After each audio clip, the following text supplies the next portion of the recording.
আসন্ন লোকসভা নির্বাচনে ব্যারাকপুর লোকসভা কেন্দ্রে পার্থ ভৌমিককে তৃণমূলের প্রার্থী ঘোষণা করার পর থেকেই ক্ষুব্ধ সাংসদ অর্জুন সিং।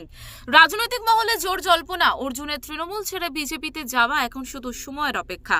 ইতিমধ্যেই সাংসদের কার্যালয় থেকে খুলে ফেলা হয়েছে মুখ্যমন্ত্রী মমতা বন্দ্যোপাধ্যায়ের ছবি, লাগানো হয়েছে প্রধানমন্ত্রীর ছবি।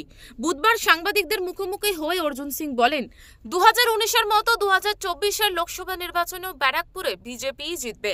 পাশাপাশি ব্যারাকপুর লোকসভা তৃণমূল প্রার্থী পার্থ ভৌমিককে নিশানা করে তিনি বলেন, ব্যারাকপুরবাসীর কারো ভালো করেননি পার্থ, মানুষের জবাব দেবে।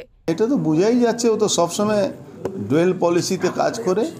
এবার মানুষ কিন্তু তাকে জবাব দেবে। ব্যারাকপুরে মানুষে কারো তো ভালো করেনি, একজনও কোনো লোককে খুঁজে নিয়ে আসুন যার জন্য ভালো করেছে।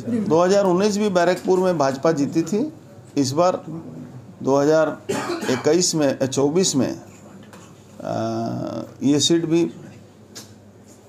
भाजपा को ही जाएगा।